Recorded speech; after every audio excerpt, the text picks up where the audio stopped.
At our golden wedding anniversary, my husband announced he was divorcing me, and our 2 sons applauded. I calmly placed my ring on the table and said loudly, "Clap louder, boys, clap. But you should know your real father is sitting at the next table." A deathly silence hung over the hall, and then a man stood up.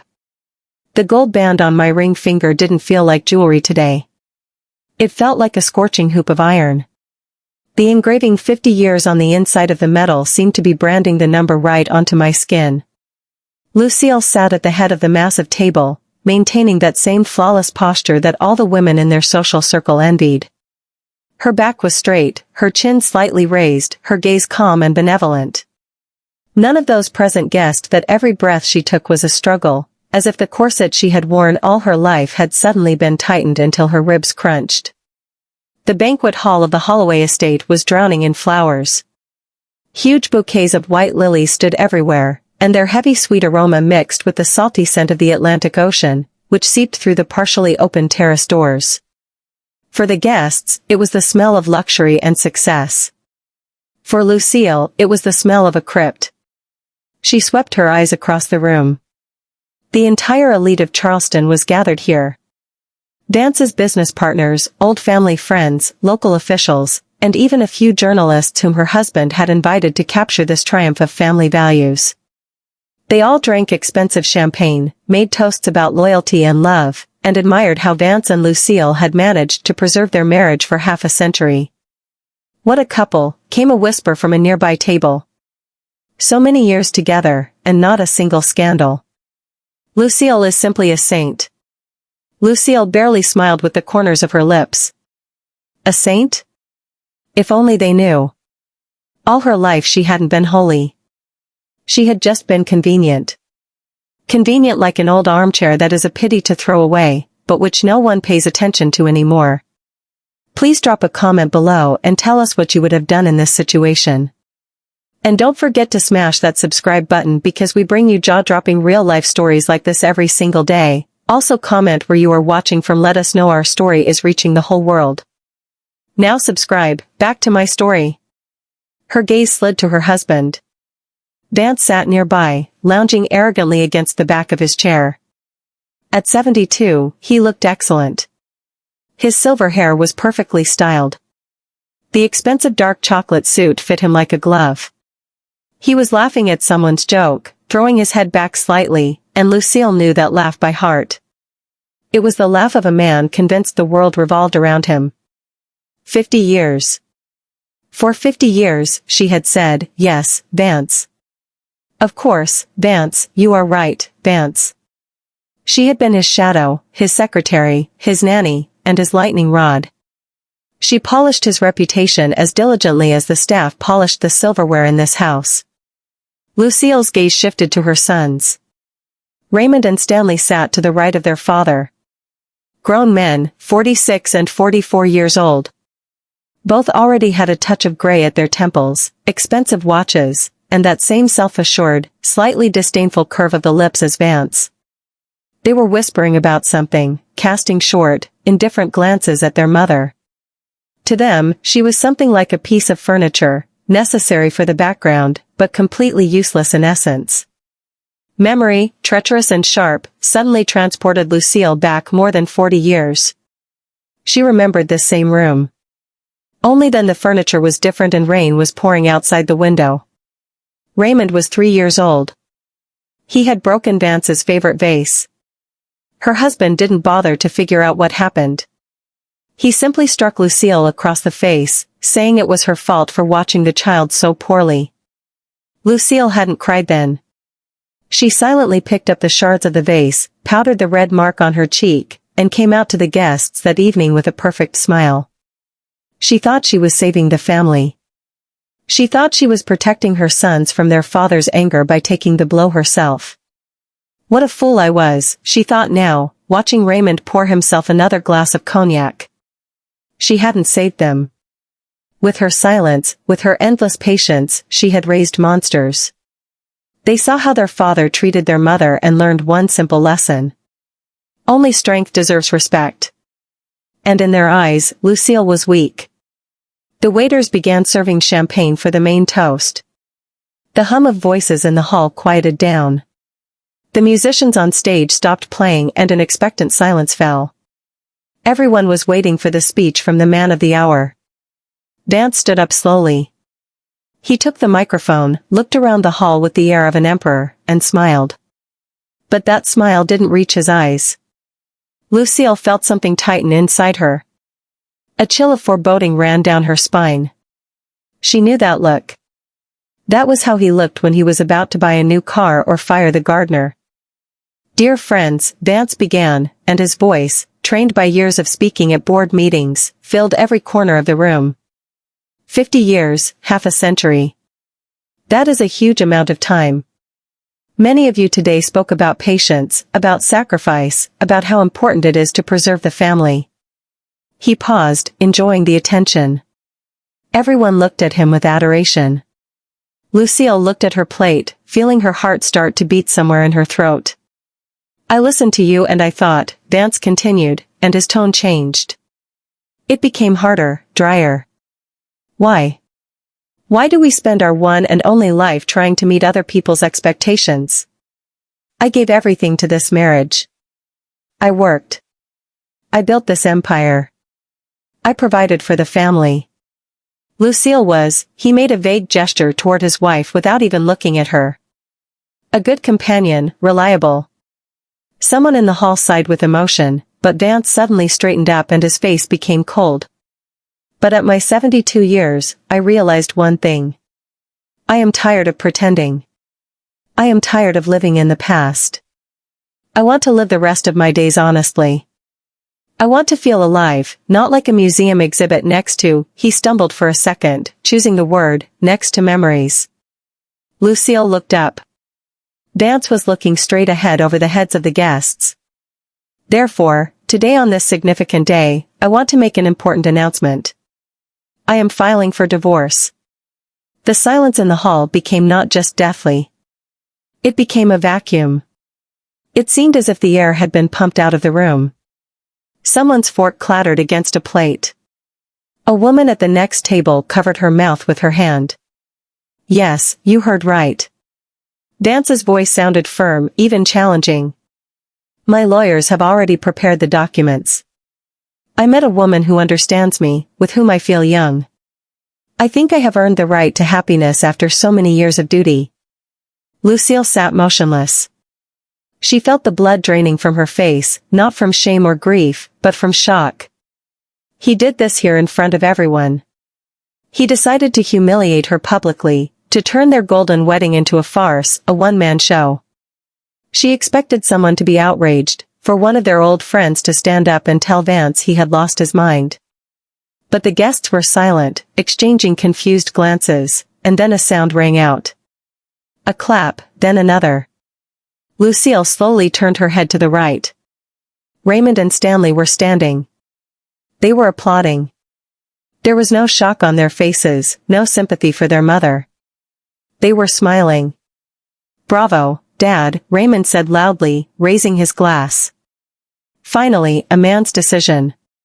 "About time," Stanley chimed in, and his laugh, short and barking, cut Lucille's ears more painfully than her husband's words. Enough of this hypocrisy already. The guests, seeing the son's reaction, began to whisper uncertainly. Someone even giggled nervously, trying to adapt to the mood of the masters of life. Lucille felt as if her skin had been flayed off. Her own children, the boys whose scraped knees she had patched up, whom she had tucked in with blankets, for whom she had endured their father's coldness and cruelty. They didn't just betray her. They were enjoying her humiliation.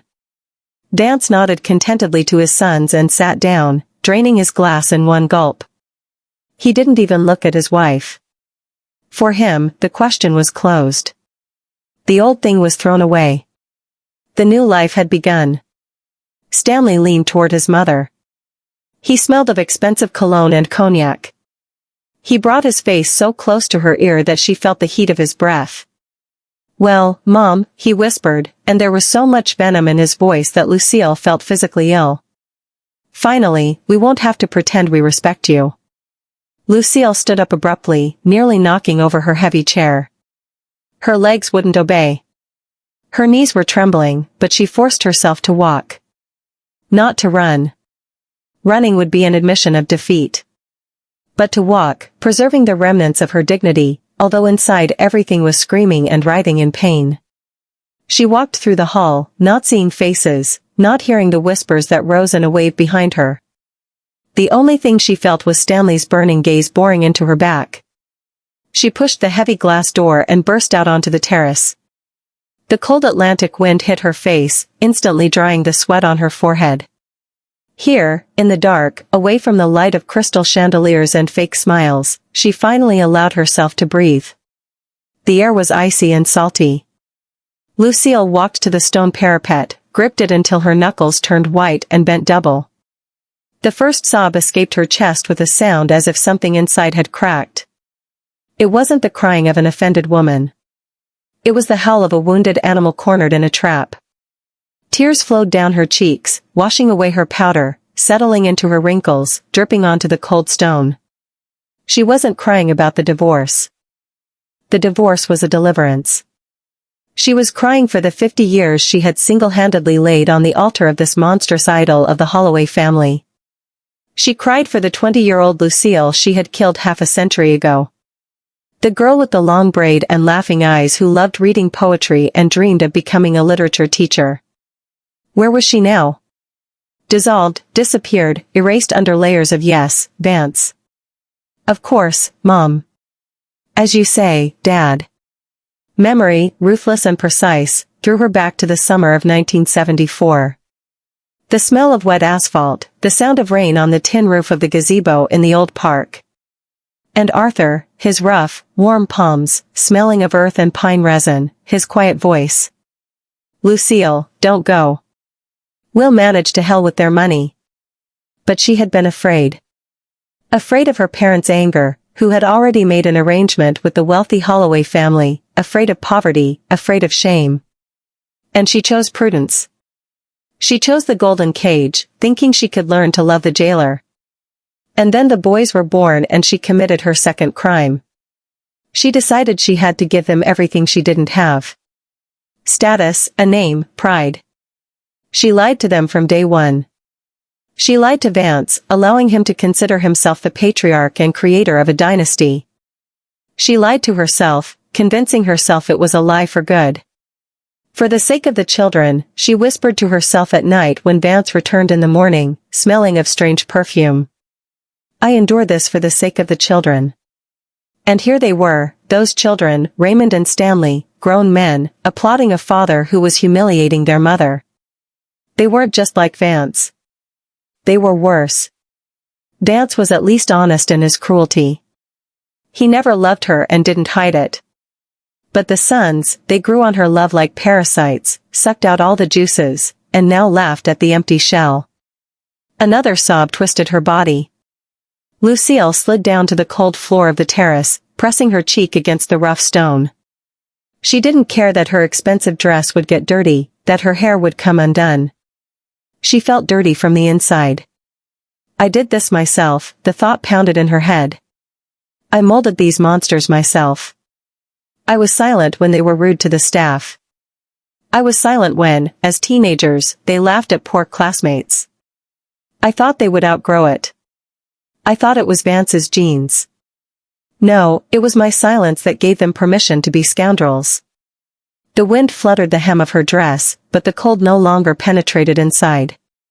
There inside, where a fire of pain had just raged, something else began to form, cold, heavy, and absolutely clear. Emptiness.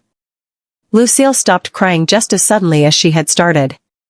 She wiped her face with the back of her hand and stood up, leaning on the parapet.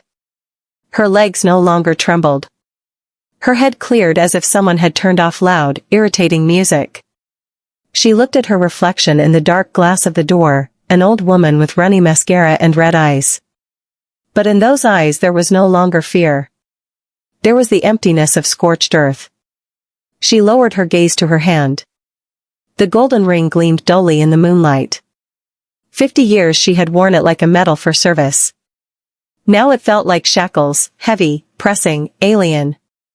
You want freedom, Vance, she said quietly into the void. Her voice was hoarse but firm. "You'll get it, but not the kind you're counting on." She realized she could no longer protect this lie. The legend of the Holloways was a rotten house built on a swamp. And if they were so proud of this house, if they valued their breed and name so much, let them see what their foundation was actually made of. Lucille took a deep breath, straightening her shoulders, her chest filled with icy air. She felt strange, as if she had died and been born again in the same minute. There was no more fear, no more shame, only a cold determination to see the matter through to the end. She would burn it all down and let the fire cleanse this place. She turned to leave, but something made her linger, looking at the garden spreading out below the terrace. There, among the neatly trimmed bushes and statues, it was dark, but one silhouette stood out against the light gravel of the path. A man stood motionless, hands shoved into the pockets of an old jacket. He wasn't looking at the windows of the banquet hall where the merriment continued. He was looking up straight at the terrace, at her. Lucille's heart skipped a beat. She would recognize that figure out of 1,000, slight stoop of the shoulders, tilt of the head, the calm, patient posture of a man who knows how to wait. Arthur, he wasn't on the guest list. No one invited him, but he was here. The only person on this earth who didn't applaud her humiliation, the only one who knew the real her, and the only one who had the right to judge her, but never did. He stood in the shadows like a silent reproach, like a living reminder of what she had lost and what she had betrayed. But now, looking down at him, Lucille didn't feel guilt. She felt the last piece of the puzzle fall into place. Fate hadn't brought him here by accident. The time had come. Lucille turned away from the railing and stepped toward the door. She was returning to the hall, but not as a victim. As a judge ready to read the verdict. Lucille threw open the doors to the hall with both hands, and that sound, the sharp, confident slam of the sashes against the stoppers, made several heads turn in her direction. She walked in differently than she had walked out.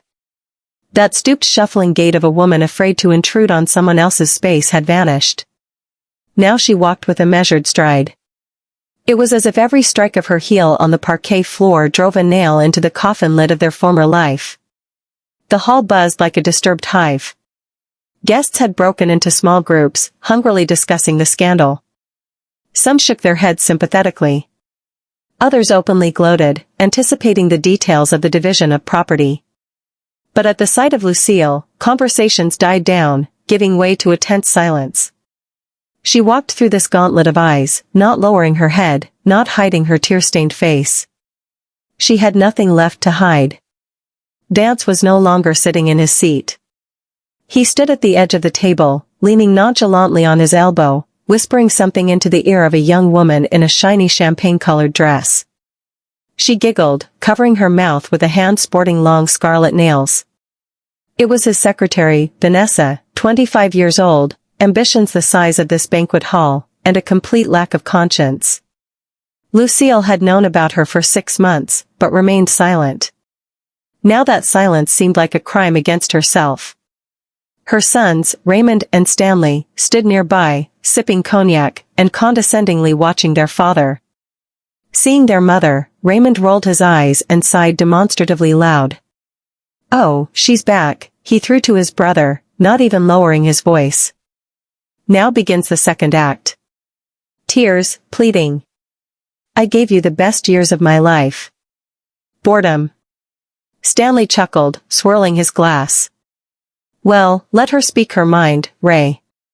A woman needs to let off steam. Maybe offer her a sedative." Lucille heard every word. Before, these phrases would have wounded her to the very heart. Now they bounced off her like peas off a wall. She walked right up to the table.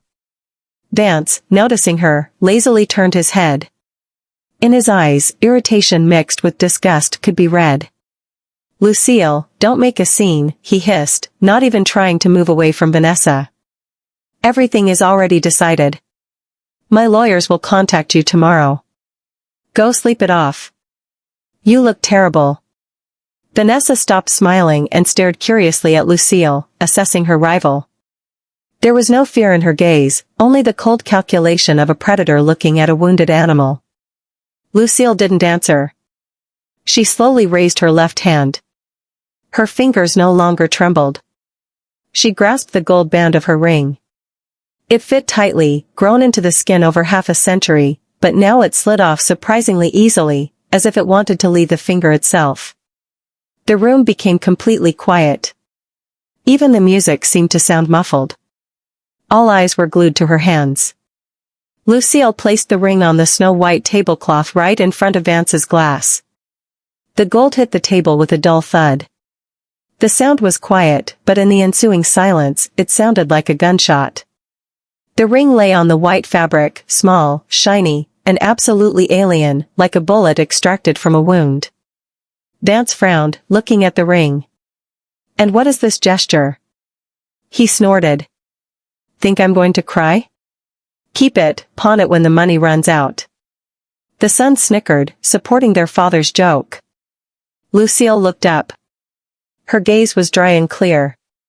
She looked at her husband and for the first time in 50 years saw not the formidable head of the family, but an aging, pathetic peacock, so afraid of old age that he was ready to buy the illusion of youth at the cost of betrayal. "Clap louder, boys," she said. Her voice didn't tremble. It rang out, filling the space of the hall, bouncing off the high ceilings. "Clap. You are so proud of your father." Raymond stopped laughing. The smile slid off Stanley's face. They felt something had changed. Their mother had never spoken in such a tone. There were no hysterics in her voice, no resentment. There was steel. "But know this," Lucille continued, and every word fell into the silence like a stone into water. "Your real father is sitting at the next table right there." She didn't point with her hand. She just shifted her gaze. A deathly silence hung over the hall, so dense that it seemed one could hear the clock ticking on the wall. Guests froze with glasses in their hands. Vance slowly turned his head, following her gaze. Vanessa stepped back, feeling the situation spiraling out of control. The sons turned pale. Their faces just full of arrogance turned gray like ash. "Mom, are you drunk?" Stanley asked hoarsely, but fear was already ringing in his voice. "What are you talking about?" And then a man stood up. He had been sitting in the shadows at the farthest table, where distant relatives or insignificant acquaintances were usually seated. He rose slowly without fuss. He wore a simple, not new gray suit that had clearly seen better days. His face was weathered, his hands large and working class, with earth ingrained in the skin that no soap could wash away. "Arthur," he stepped into the circle of light from the chandeliers. He didn't look like a hero from a romance novel. He didn't look like a victor. He looked like a tired man who had carried an invisible burden on his shoulders all his life and finally got the chance to drop it. He walked toward the main table not as an invader, but as a man who simply came to collect what was his. In his eyes the color of dark amber. There was no gloating, only infinite deep sadness and calm. He looked not at Vance, not at the sons. He looked only at Lucille. The guests parted before him, not understanding why themselves. A strange strength emanated from him. The strength of the earth, the strength of truth that needs no embellishment. Vance froze like a pillar of salt. Red blotches appeared on his face. He recognized him. Of course he recognized him. The gardener. The very gardener who had worked on Lucille's parents' estate half a century ago. The one he had always considered dirt under his feet. "You." Vance wheezed and his voice cracked. "What is this? What is he doing here?" "Security."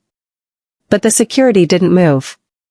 The scene was too surreal, too powerful for anyone to dare interfere. Arthur approached and stood next to Lucille. He didn't touch her, didn't take her hand, just stood nearby, shoulder to shoulder, and that was enough. For the first time in 50 years, Lucille felt she was not alone. Raymond finally found the power of speech. He stepped forward, clenching his fists. His face was distorted with rage. "Mother, have you completely lost your mind?" he yelled, spraying saliva. "You dragged this old man here to disgrace father? You're saying that this laborer is our father?" Lucille looked at her son. In his eyes, those same amber eyes she saw every day and was afraid to admit their color, hatred now splashed. But now this hatred didn't frighten her.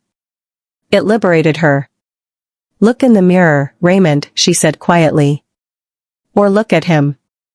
Look closely." Arthur raised his gaze to Raymond, and at that moment the resemblance became obvious, frightening, irrefutable. The same shape of the eyes, the same stubborn chin, the same wide cheekbones which on Vance were narrow and aristocratic. Raymond froze as if he had hit an invisible wall. He shifted his gaze from Arthur to his mother, then to his brother, then back to Arthur. His world, built on pride and a sense of superiority, developed its first, still thin but irreversible crack. "It's a lie," he whispered, but there was no confidence in his voice. "This can't be." "It can," Arthur answered calmly. His voice was deep, slightly raspy, nothing like Vance's tenor. "Because it was true." Vance suddenly laughed. It was a dry, barking, terrible sound that gave the guests goosebumps. He laughed, looking at his wife, and there was something insane in that laugh. "Well, finally," he squeezed out through the laughter. "Finally, we stopped playing this comedy."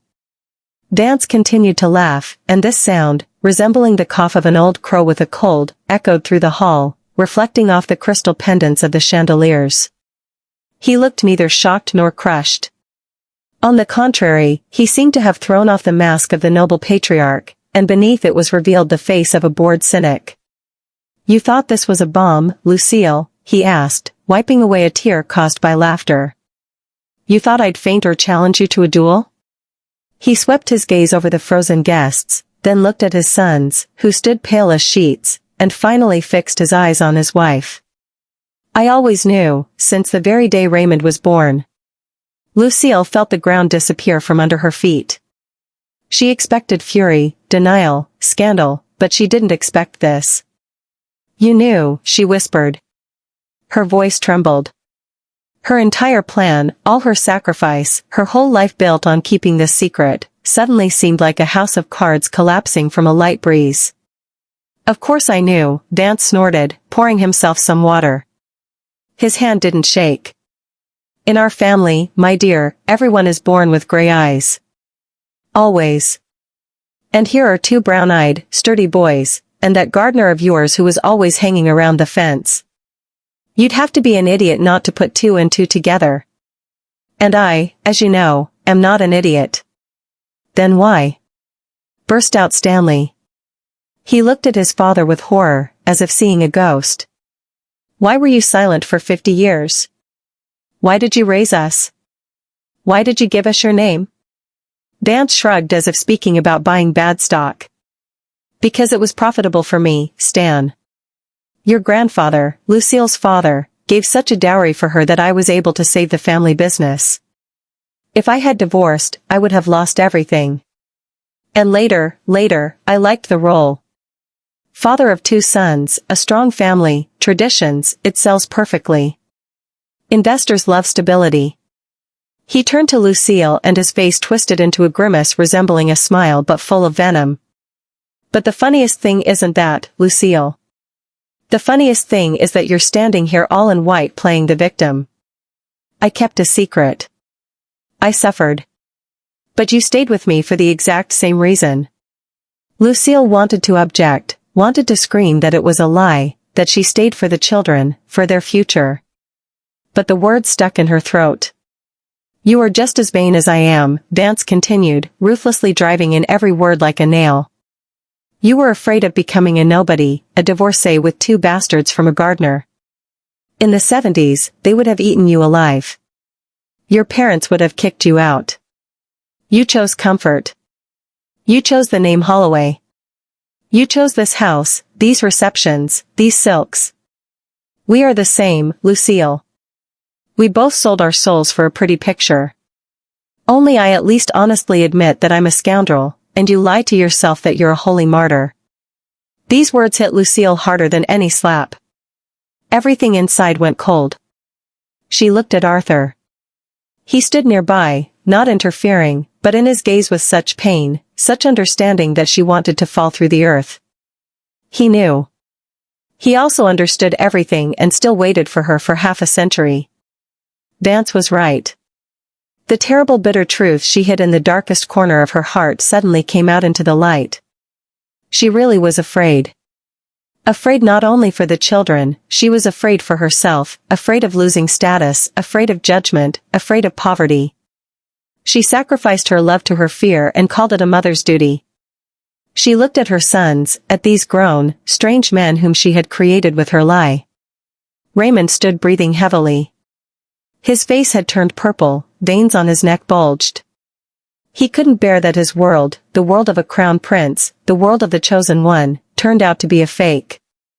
All his pride, all his arrogance, was based on emptiness. His father was not a tycoon, but a gardener. His last name was a stolen mask. "Shut up," roared Raymond, addressing Vance. "Shut up. It's all a lie." He turned sharply to Arthur. Madness flared in his eyes. He needed to destroy the source of this pain. Destroy the evidence of his inferiority. "You," he croaked, pointing a finger at Arthur. "It's all your fault. You poisoned our lives. Get out of here." Raymond lunged at Arthur. It was a movement of despair. Clumsy, furious. He swung, aiming his fist at the face of the old man who simply stood and watched. The guests gasped. Someone screamed. Lucille jerked to shield Arthur, but wasn't fast enough. Arthur didn't move from his spot. He didn't even raise a hand for defense. He simply looked into his son's eyes directly, calmly, without fear. Raymond's fist froze an inch from Arthur's face. Raymond looked into the eyes of the man he was about to hit and saw himself. It was like an electric shock. The same amber flecks in the iris, the same shape of the eyelids, the same deep, slightly sad gaze that Raymond saw in the mirror every morning when he shaved, and which always seemed foreign to him against the background of Vance's cold gray eyes. He looked into the face of his biological father and saw his own aging. He saw what he would become in 30 years. Raymond's hand trembled and dropped helplessly. He recoiled as if burned. "No," he whispered, backing away. "No, it can't be." Stanley walked up to his brother and grabbed him by the shoulder, but he himself didn't take his eyes off Arthur. Now that the truth had been voiced, it was impossible not to notice the resemblance. We are nobodies," Stanley said quietly. There was no anger in his voice, but devastation. "We aren't Holloways. We are nobodies." Vance watched this scene with a glass in his hand, like a spectator in a theater. "Why nobodies?" he remarked venomously. "You are the sons of an honest laborer. You can go dig garden beds now. You can't crush jeans with a finger." Lucille looked at her children, crushed by the truth she had hidden for half a century. She wanted to approach, hug them, comfort them as in childhood, tell them it didn't matter, that they were still her beloved boys. But she didn't move because she understood that comfort now would be a lie. And there was already enough lying in this hall. They had to go through this themselves, and she did, too. "You aren't nobodies," Lucille said firmly. Her voice cut through the silence. "You are my sons and Arthur's sons. And if the name Holloway is more important to you than the truth, then I feel sorry for you because that name, as you just heard, is worth exactly as much as was paid for it." "Nothing." Raymond looked up at her, full of hatred and tears. "I hate you," he spat out. "You destroyed everything. You made us a laughingstock." Lucille withstood that gaze. It hurt unbearably. But she didn't look away. "I destroyed a lie, Raymond," she answered. "And what you build on the ruins depends only on you." At that moment, the hall doors opened again. But it wasn't a guest or a waiter who entered. It was Vance's lawyer, Bernard, a balding man with a folder of papers, who was clearly late for the start, but arrived just in time to witness the finale. Vance, seeing him, perked up. "Ah, Bernard, come in. Come in." He waved his hand as if nothing had happened. "Just the time to sign papers. Since we've opened all the abscesses here, let's finish with the formalities." Let my ex-wife take her things and ride off into the sunset with her gardener. Lucille shifted her gaze to her husband. There wasn't a drop of warmth left in her eyes. You're right, Vance, she said. Let's finish, but I'm afraid it won't be me who has to leave. Bernard, a lawyer with eternally sweaty palms and shifty eyes, froze in the doorway, instinctively pressing the folder to his chest like a shield. The atmosphere in the hall was so thick with hatred and shock that it seemed one could cut it with a knife. The guests, feeling that the spectacle was shifting from drama to thriller, began to hastily retreat. Someone mumbled apologies. Someone simply disappeared, leaving unfinished glasses. In 5 minutes, only they remained in the huge hall. The fragments of the Holloway family, the silent Arthur, and the confused lawyer. Bernard, why are you standing there like a statue? Barked Vance, trying to regain control of the situation. Give me the papers. Let her sign the waiver of claims, and let's be done with this circus. But Bernard didn't move. He shifted his gaze from the pale, shaking Raymond to the petrified Stanley, and then to Lucille, who stood in the middle of this chaos with frightening calm. Raymond suddenly woke up. He rushed to his mother, grabbing her hands. His fingers dug painfully into her forearm, but Lucille didn't even wince. Mom, tell me this is a joke, he hissed in her face. His breath smelled of alcohol fumes and fear. Do you understand what you've done? Tomorrow the whole city will know about this. They'll destroy us. Partners, banks, they'll just smear us. Take back your words. Stanley jumped up. His face glistened with sweat. Tell everyone you went crazy. That it's senile hysterics. We'll hire doctors. We'll fix everything. Just take your words back. They didn't ask for forgiveness. They didn't ask how she felt. They were saving their own skins, their status, their cards to elite clubs. Lucille gently but firmly freed her hands from her eldest son's grip. She stepped back and sat in a deep velvet armchair standing by the fireplace. She smoothed the folds of her dress, looked at her sons, and suddenly realized she felt nothing for them but pity, that same squeamish pity with which one looks at a crushed insect. Where was that motherly love that forced her to endure humiliation for half a century? It had vanished, burned in the fire they themselves had kindled. Before her stood not her children, before her stood the decay products of a rotten system. Weak, cowardly men who, without the name Holloway, were empty space. I won't be taking anything back, she said quietly. The truth has been spoken, and you will live with it. Live? Squealed Vance. What are you going to live on, you fool? I'll throw you out of here without a penny. You think I'll give you even a dime after this? You'll die under a fence with your gardener. He turned to the lawyer. Bernard, confirm the prenuptial agreement. She leaves with nothing. Bernard coughed nervously, adjusting his glasses. He finally approached the table, but looked not at Vance, but at his papers. Vance, he began uncertainly. The situation is somewhat more complex. What the hell do you mean complex? Roared Vance.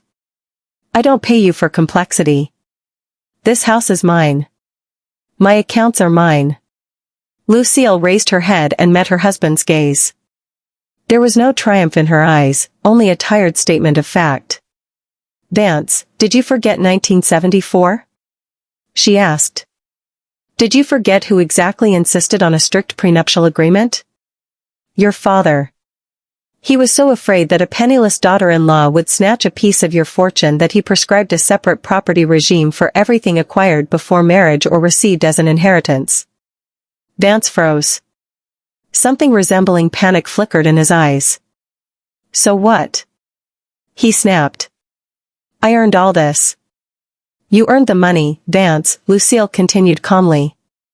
But this house, the Charleston estate, did you forget whose it was? She swept her hand around the hall. My father, Nicholas Sterling, bought this land and built this house in 1968. He gifted it to me for the wedding. Executed the deed personally to me so that God forbid your creditors couldn't take it when your business was shaky in the 90s. Remember? Silence hung in the hall, even more terrible than before. Vance turned pale. He remembered. Of course, he remembered. Back then it seemed like a genius move, hiding assets in the name of a wife who would never dare make a peep. And not just the house, Lucille's voice sounded even like a sentence. The land, the stables, the guest cottages, even the art collection my father gathered all his life. All of it is my personal property under your own contract. She turned to Bernard. Am I right, Bernard? The lawyer swallowed convulsively and nodded. Absolutely right, Mrs. Holloway. According to Section 4.2 of the prenuptial agreement and the property deeds from 1995, the estate is your sole property. Mr. Holloway has the right of residence only with your consent. Raymond and Stanley stood with their mouths open. Their world was collapsing, not brick by brick, but by entire floors. So, Stanley stammered. We were homeless. You are grown men, Lucille answered coldly. You have your own apartments, your own cars, but this house is mine, and I don't want to see people in it who despise me. Vance grabbed his chest. It was theatrical, but there was real fear in his eyes. Fear of losing the scenery, without which he was nobody. You wouldn't dare, he wheezed. Lucille, come to your senses. 50 years, exactly, she nodded. 50 years I endured enough. You have 1 hour to pack your things. And then happened what put the final period in this farce. Vanessa, Vance's young mistress, who had stood aside all this time watching the collapse of an empire, suddenly came to life. She understood everything instantly. Her sharp predator's mind instantly calculated the debit and credit, an old husband, 2 grown, hysterical stepsons, a scandal across the entire city, and most importantly, the absence of the main prize. The house, this luxurious palace, for the sake of which she tolerated Vance's senile hands, didn't belong to him. She didn't need an old bankrupt beggar. She silently took her purse from the table. Nessa. Vance turned to her, seeking support. Nessa, tell her. Vanessa looked at him the way one looks at empty space. Sorry, Vance, she tossed indifferently. But I don't need problems. I didn't sign up for a commune with your ex-wife. She turned on her high heels and clattered toward the exit, not even looking back.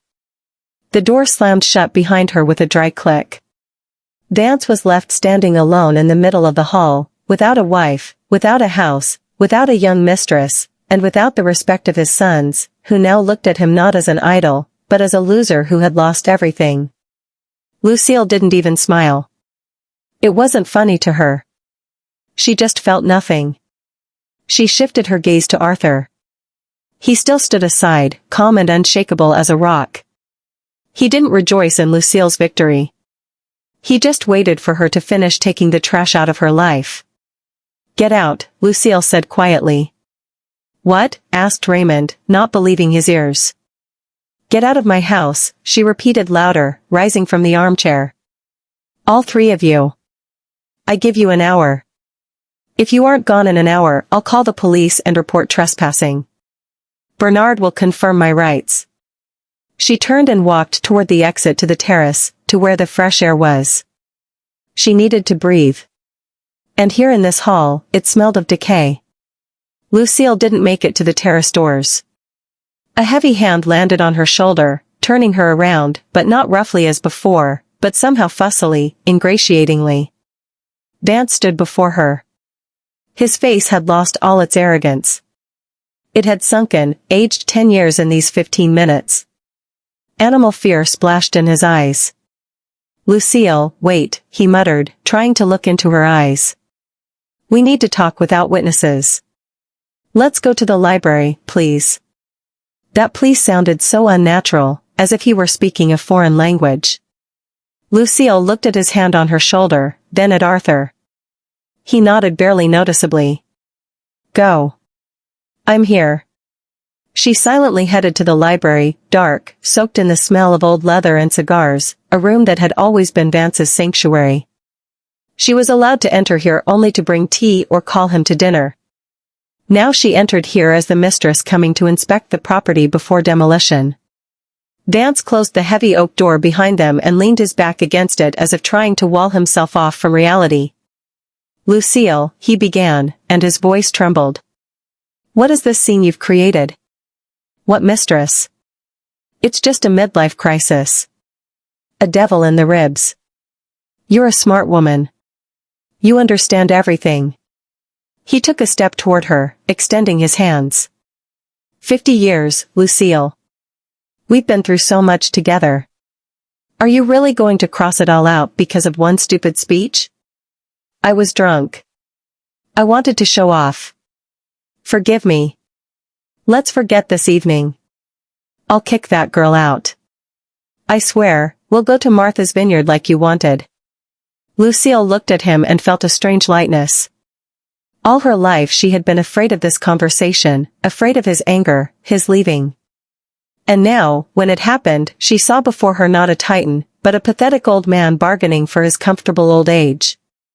"Sit down, Vance," she said quietly. He obediently sank into his favorite armchair.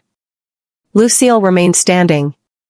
"You think this is about the mistress?" she asked. "Or your speech?" "No, Vance, it's not about that." She walked to the window beyond which the ocean roared. "You talk about 50 years. Let's remember them.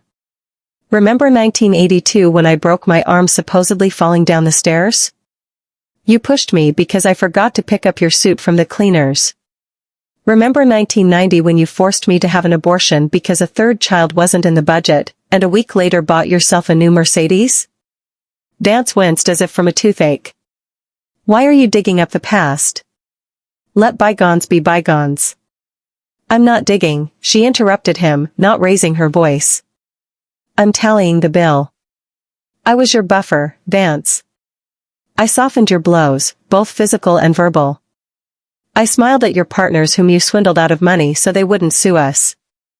I lied to the children that Dad is tired when you came home drunk and yelled at them. I erased you from their memory and painted you anew, kind, smart, noble." She turned to him. "I did it not for you. I did it because I was afraid to admit that my life was a mistake. I was afraid to look in the mirror and see emptiness there. But today I looked, and do you know what I saw?" Vance was silent looking at the floor. "I saw a woman I like. A woman capable of telling the truth. A woman you hate because she is stronger than you. I'm leaving not because you found another. I'm leaving because I finally found myself." The library door burst open without a knock. Raymond and Stanley stood on the threshold. They had already managed to recover from the first shock, and now their fear had transformed into aggression. "All right, enough poetry," barked Raymond, entering the room. "Dad, are you really letting her lecture you?" "Mom, let's get down to business. You said the house is yours. Suppose. But the money in Dad's accounts is ours. It's inheritance. And the business." Stanley chimed in. "The company shares. You have no right to them. We worked there for years." They stood before her. Two grown men in expensive suits demanding their toys. They didn't even understand what had just happened. They didn't give a damn about the divorce, about feelings, about the truth of their birth. They needed guarantees that their trough hadn't slammed shut. Lucille looked at them with deep, all-consuming sadness. "You didn't understand anything," she said. "Understood what?" snapped Stanley. "That our mother slept with the gardener." "Thanks. We got it. Now, let's discuss compensation for moral damages." Lucille shook her head.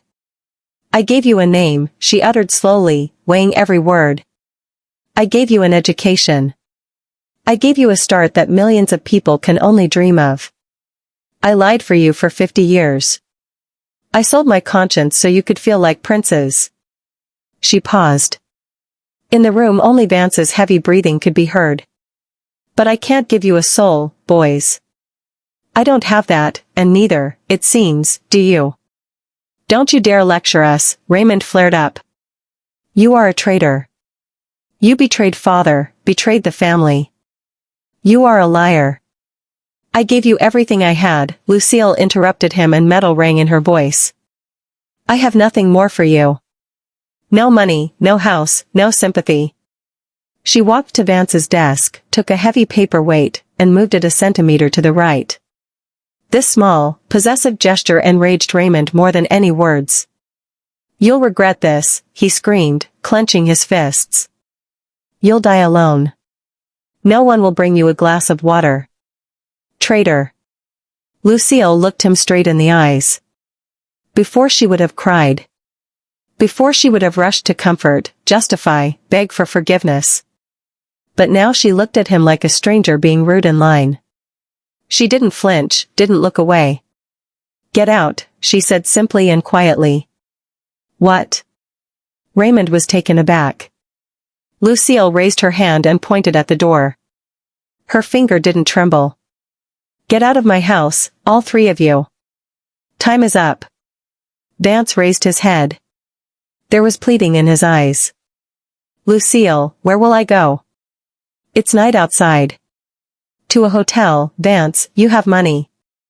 You said it yourself. You earned it. So go spend it. She turned away to the window, letting them know the audience was over. Behind her back, she heard the shuffling of feet, the angry sniffing of her sons, and her husband's heavy sighs. They were leaving, expelled from the paradise they themselves had turned into hell. When the door closed behind them, Lucille leaned her forehead against the cold glass. She didn't feel the joy of victory. She felt as if she had just buried 3 close people. But along with the grief came relief. The air in the room became cleaner. She was alone. And for the first time in 50 years, this loneliness didn't frighten her.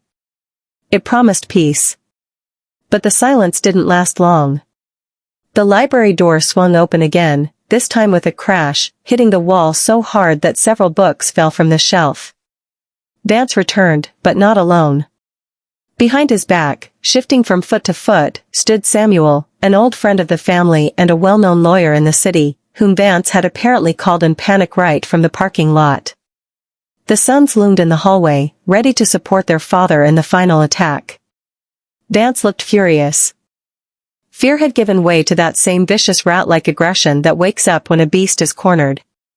You think this is the end, Lucille? He hissed, poking a finger at her. You think you can just throw me out on the street? Samuel, tell her this is emotional abuse. This is driving someone to a heart attack.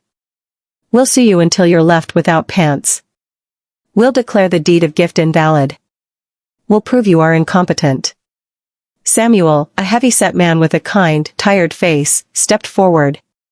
He took off his glasses and began wiping them with a handkerchief, clearly feeling out of place. Vance, he began softly. Calm down. We won't solve anything by shouting. Don't solve. Act, squealed Vance. You're the best lawyer. Destroy her. Find a loophole. Say she's crazy, that she forged the documents. Lucille stood by the window without moving. She looked at Samuel. They had known each other for 30 years. She remembered how he cried in her kitchen when his first wife left him. She remembered how she helped get his mother into the best clinic when she had a stroke and how she drove homemade broths to her herself because Samuel had a difficult trial. Then Samuel put on his glasses and looked at Lucille. In his eyes were embarrassment and respect. Vance, he said firmly, turning to his friend. I won't take this case.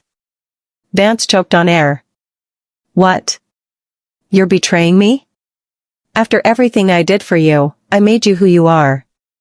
You gave me work, Vance, the lawyer answered calmly. But Lucille saved my mother. When I didn't have money for the surgery, she sold her earrings and gave me the necessary sum anonymously. I found out about it only a year later. Lucille blinked in surprise. She thought he would never find out. I won't fight against her, Samuel finished. And I don't advise you to. She holds all the cards. The deed is flawless. The prenup, which you forced her to sign yourself, plays against you. Any court will take her side. Accept it. Vance froze with his mouth open. His last weapon had misfired. He turned to his sons, seeking support, but they looked even more pathetic than he did. Raymond, realizing the legal path was closed, decided to play on a different field. He stepped into the room, putting a mask of tragic grief on his face. "Mom," he began, and his voice trembled. This time almost sincerely. "Okay, fine. Dad is guilty. We are guilty. But think about the family, about the legacy, the Holloways. It's a brand. It's history. Are you really prepared to destroy everything we built because of resentment? This house is a symbol. We can't lose it." "Yes," Stanley chimed in. "We'll make a museum or a foundation here. We'll preserve grandfather's memory." "Mom, don't be selfish. This is our ancestral nest." Lucille listened to them and shook her head. They still hadn't understood anything. For them, the ancestral nest was simply expensive real estate, an asset, status. They didn't remember how she planted roses here. They didn't remember how her father built this house with his own hands, dreaming of a big, friendly family, not a corporation of monsters. She walked to the table, opened a drawer, and took out a folder of documents. "You talk about legacy?" she asked, placing the folder before them. "About symbols." She opened the folder. On top lay a sales contract signed with today's date. "I sold the estate," she said calmly. Silence hung in the room, making ears ring. "What?" whispered Vance. "I sold the house and the land," Lucille repeated. "The deal closed this morning. The new owners move in next week." You couldn't?" Raymond grabbed the papers. His hands were shaking so much the pages fluttered. "To whom? For how much?" "The money." "Where is the money?" "The money will be in my account tomorrow," Lucille answered. "I'm transferring half the sum to a foundation helping victims of domestic violence, the very shelter Vance tried to close last year to build a parking lot on its site." Vance turned green. He remembered, that was his little victory, crushing charity workers with administrative resources. He had bragged about it at dinner, how cleverly he pulled it all off. "And the second half?" Stanley asked greedily, "What about the second half?" "And the second half is my pension." Lucille chuckled. "I bought myself a small house far from here, and it will be enough for a comfortable old age. You won't get a penny of this money." The papers fell from Raymond's hands and scattered across the floor. This was the end. Complete unconditional collapse. The Holloway legend turned out to be a soap bubble that burst, leaving only a wet spot. Vance slumped into the armchair, covering his face with his hands. He was crushed, not by the divorce, not by the loss of his wife. He was crushed by the fact that he had been outplayed. The very gray mouse he had despised for half a century turned out to be a grandmaster who checkmated him in 3 moves. The sons stood looking at their father with undisguised hatred. Now that it was clear there was no money and wouldn't be any, their respect evaporated. "Old fool," hissed Raymond. "It's all your fault, played the patriarch too long." "Let's get out of here," Stanley tossed, turning around. "There's nothing left to catch here." They left, not even saying goodbye to their mother, just stepped over the scattered papers and walked out, leaving their father alone in his defeat. Lucille looked at Vance. She didn't pity him. He got exactly what he deserved. Loneliness amidst the wreckage of his ego. "Goodbye, Vance," she said. She took her purse and headed for the exit. The hall was empty. The guests had driven away. The servants had hidden. Only Arthur stood at the front door. He hadn't left. He was waiting. When Lucille approached him, he didn't speak platitudes, didn't congratulate her on the victory. He saw what that victory cost her. He saw how her hands trembled, how pale her face had become. He simply held out his hand to her, palm up. It wasn't a marriage proposal. It wasn't a romantic gesture. It was the hand of a friend, the hand of a person ready to offer a shoulder when the ground disappears from under your feet. Let's go, Lucille, he said quietly. I'll drive you. Lucille looked at his hand, rough skin, calluses, scars from working with the earth.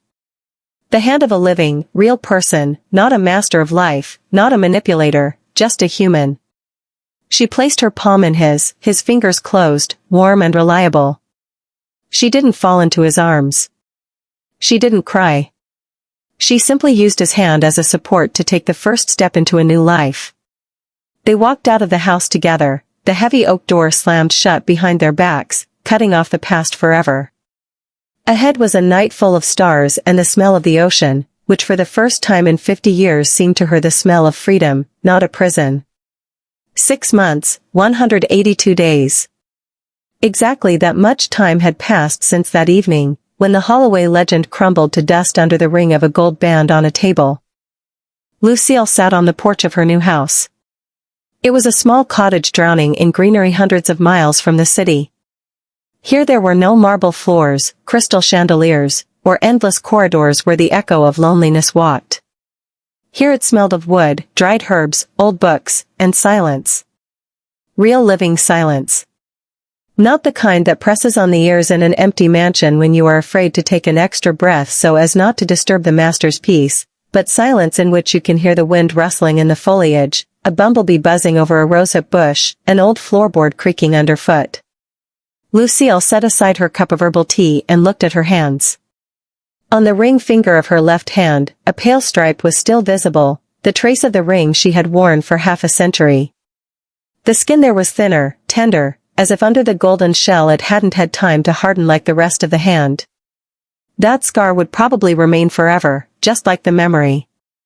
She didn't become happy overnight, as in fairy tales. Freedom turned out to be bitter to the taste. The first month she woke up at night from nightmares, grabbed the phone to call her sons, but every time she pulled her hand back. They didn't call once. Raymond moved to Atlanta trying to start some business, but rumors said he went bust. Stanley stayed in the city, got a job as a manager in some firm, and they say he started drinking. They couldn't forgive her for the truth. It was easier for them to live with hatred for their traitor mother than to accept the fact that their blue blood turned out to be ordinary human. They chose the lie. They remained Holloways even when only dust remained of that name. Lucille grieved for them. She mourned those little boys with scraped knees whom she once rocked in her arms. But she accepted the men they had become. She realized she couldn't save someone who didn't want to be saved. The gate in the garden creaked. Lucille raised her head. Arthur was fussing by the fence, fixing a leaning picket. He was in his unchanging worn jacket with a hammer in his hand. He came to visit her a couple of times a week, helped around the house, fixed the roof, mowed the grass. They didn't live together. Lucille told him right away, "Arthur, I can't. I was someone's wife, someone's mother, someone's shadow for 50 years. I want to be myself, just myself." And he understood. He didn't pressure, didn't demand, didn't rush. He was just there.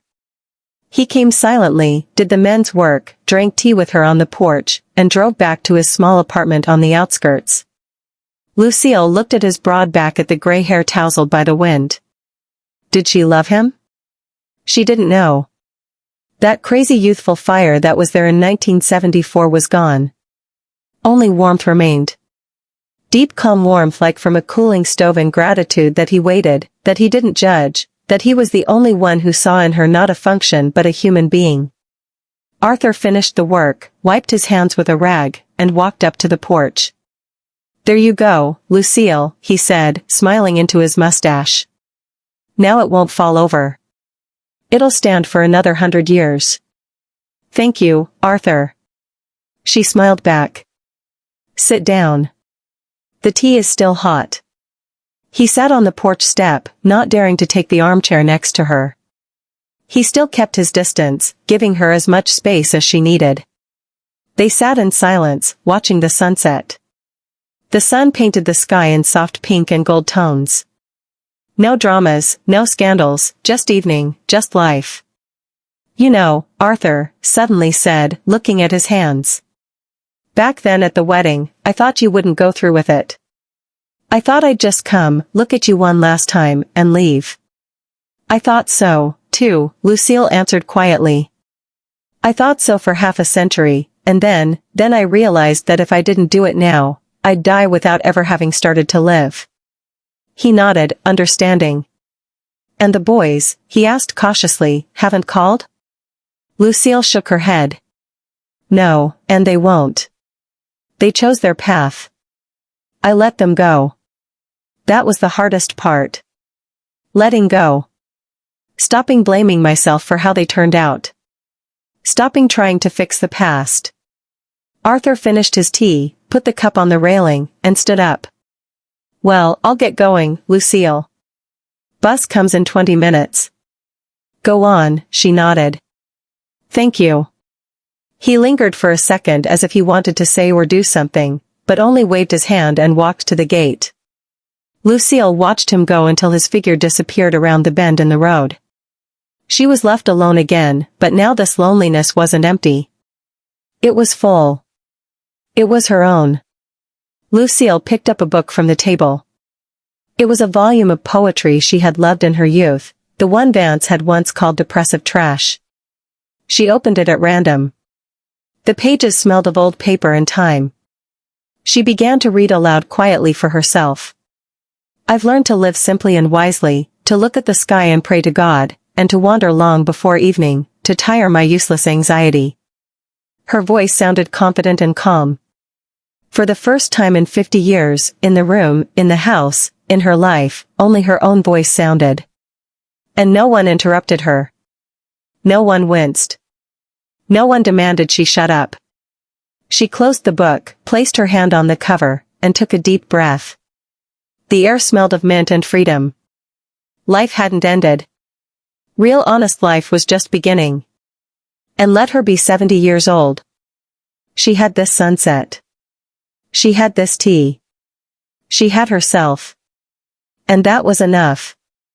I believe you enjoyed this story. Now please subscribe so that I can have energy to tell you many more interesting stories like this daily. Also let us know what you think about this story.